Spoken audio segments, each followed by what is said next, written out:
சமூகத்தை அவர் உத்து பார்க்குறாரு. நாட்டு விடுதலையோட சமூக விடுதலையை பற்றி அவர் யோசிக்கிறாரு. சமூக விடுதலைனா என்ன, சமூகம்னா என்ன அப்படின்னு அவர் யோசிக்கும் போது அவர் காலத்தில் வந்து சமூகம் அப்படிங்கிறது ஒரு நுண்ண அழகுகளால் ஆனது.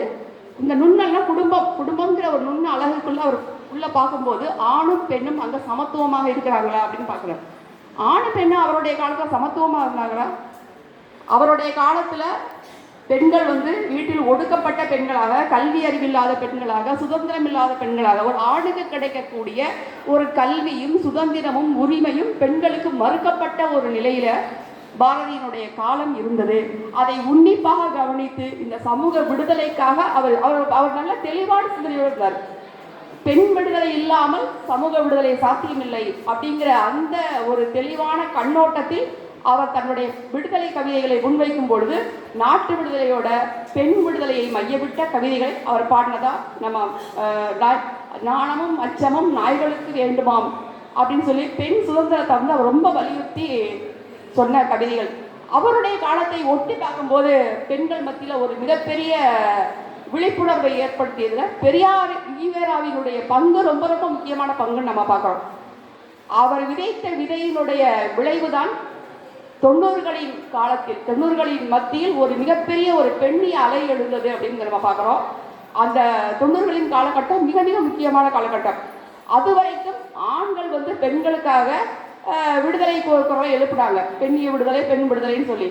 ஆனால் அதுவரை இல்லாத ஒரு குரல் வெளிப்பட்டது. பெண்களிடத்தில் பெண்கள் தங்களுக்காகவே ஒரு எழுத்தை முன்வைத்து கொண்டு புதிய ஒரு அலை எழுப்பினாங்க அப்படின்னு பார்க்குறோம். அது என்ன மாதிரி அழின்னு தெரியும், எல்லாருக்குமே தெரியும். 90களின் காலகட்டத்தில் வந்து அதுவரைக்கும் ஆண்களின் பார்வையில் பெண்கள் பார்க்கப்பட்டதை விடவும் பெண்கள் தங்களுடைய விடுதலையை, வேட்கையை, உணர்வுகளை, உடல் மொழியை தங்களுடைய கவிதைகளில் வெளிப்படுத்திய அந்த ஒரு அலை அப்படிங்கிறது ஒரு முக்கியமான ஒரு காலகட்டம். அந்த உங்களுக்கு தெரியும், சீதாராணியிலிருந்து பாரதி மைத்ரி அப்படின்னு ஒரு மிகப்பெரிய ஒரு படை உருவானாங்க. ஒரு 10-15 கவிகள் ஆவெனில எல்லாருமே வந்து தங்களுடைய உணர்வுகளை வெளிப்படுத்திய கவிதைகளை அவங்க முன்வைச்சாங்கன்னு பார்க்குறோம். இன்றைக்கு நம்ம 2000க்கு பின்னால் இப்போ 2025 வந்து நிற்கிறோம். இப்போ இந்த 25 வருஷத்தில் எத்தனை பெண்கள் எழுதியிருப்பாங்க? அப்போ அந்த பதிவுகள் என்ன ஆயிடுச்சு? அது யாராவது ஆவணப்படுத்தி இருக்கிறாங்களா அப்படிங்கிற ஒரு மிகப்பெரிய ஒரு கேள்வி இருக்கு.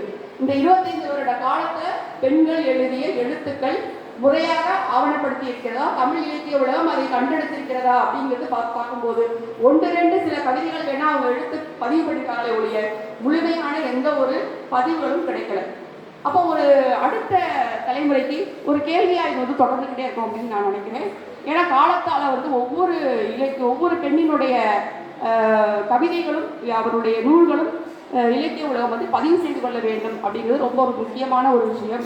இந்த நிகழ்வில் வந்து இதற்கான, ஏன்னா இப்போ நம்ம வந்து எழுதப்பட்ட கவிதைகளை விட, இதுவரை எழுதி முடிக்கப்பட்ட கவிதைகளை விட எழுத வேண்டிய கவிதைகள், எழுதப்பட வேண்டிய கவிதைகள், அதை நோக்கித்தான் இந்த கவிதை பயிலரங்கம் நிகழ்ந்து கொண்டிருக்கிறது என்பதை கூறிக்கொண்டு இந்த நிகழ்வில் அடுத்து நம்மோடு உரையாற்ற இருக்கிறார் அகிலா கிருஷ்ணமூர்த்தி அவர்கள். அவர் தஞ்சையிலிருந்து வந்திருக்கின்றார்.